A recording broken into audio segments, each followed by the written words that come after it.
நாளைக்கான வீடியோ தாங்க வந்திருக்கு. வீடியோ வந்து சூப்பரா இருந்துச்சு அப்படின்னு தாங்க சொல்லணும். கடைசியில பார்த்தா நம்ம சாரதா இருக்காங்கல்ல, அவங்க வந்து தமிழுக்காக வந்து நம்ம ஸ்வேதாவ கன்னத்திலே பலார் பலார்ன்னு அறைஞ்சிட்டாங்க அப்படின்னு தாங்க சொல்லணும். அதெல்லாம் பார்க்கறதுக்கு நம்ம சேனலை மட்டும் மறக்காம லைக் அண்ட் சப்ஸ்கிரைப் மட்டும் பண்ணிருங்க.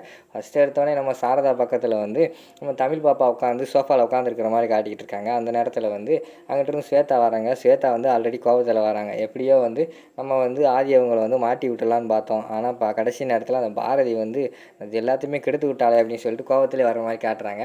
அந்த உடனே நம்ம சாரதா பக்கத்தில் வந்து இவங்க உட்காந்துருக்காங்கல்ல தமிழ், அதை பார்த்தோன்னே டென்ஷன் ஆயிடுது. ஏய், இங்கேருந்து எந்திரி முதல்ல அப்படிங்கிற மாதிரி சொல்கிறாங்க.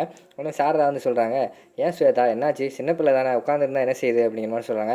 அத்தை, இந்த இடத்துல நான் தான் உட்காருவேன், இது என்னோட இடம், நான் தான் இங்கே உட்காரணும் அப்படிங்கிற மாதிரி சொல்லிட்டு சின்ன பிள்ளை மாதிரி சண்டை போடுற மாதிரி காட்டுறாங்க. அதுக்கு வந்து சாரதா வந்து சொல்கிறாங்க, என்ன ஸ்வேதா இப்படி பண்ணிக்கிட்டு இருக்க, அங்கே வேலை இடம் இருக்கலாம், எனக்குள்ள உட்கார வேண்டியதானே, அவள் பாட்டில் உட்காந்துருக்கா, இப்போ என்ன அப்படிங்கிற மாதிரி சொல்லிட்டு இருக்காங்க. இல்லை அத்தை, நான் ஆல்ரெடி ரொம்ப டென்ஷனில் இருக்கேன்.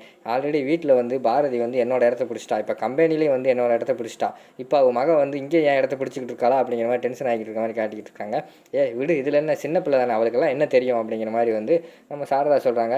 இப்போ எந்திரிக்க போறியா இல்லையா அப்படின்னு சொல்லி டக்குன்னு கீழே தள்ளி விட்டுறாங்க. கீழே தள்ளி விட்ட உடனேயும் நம்ம சாரதாக்கு வந்து பயங்கரமான கோவம் வந்துடுது. பலார்னு கன்னத்திலே வந்து ஸ்வேதாக்கு 2 அடியை விட்டுறாங்க. அடி விட்டோடனே கண்ணை கலங்கிட்டு, அத்தை பார்த்தீங்களா, நீங்களும் மாறிட்டீங்களா, இந்த குட்டி பிசாசுக்காக என்னை அடிக்கிற அளவுக்கு நீங்கள் வளர்ந்துட்டீங்களா அப்படிங்கிற மாதிரி சொல்கிறாங்க.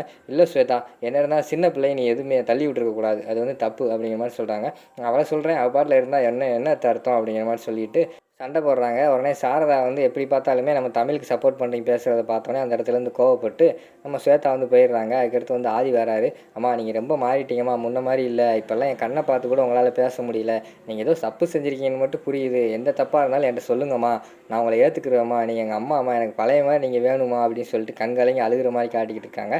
இங்கிட்டு பார்த்தா சாரதாவும் அப்படிலாம் இல்லைப்பா அப்படின்னு சொல்லிட்டு அவங்களும் கண்கலங்கி அழுகிற மாதிரி காட்டிக்கிட்டு இருக்காங்க. அதோட பார்த்தீங்கன்னா இந்த ப்ரோமோ வந்து முடிச்சிடுறாங்க.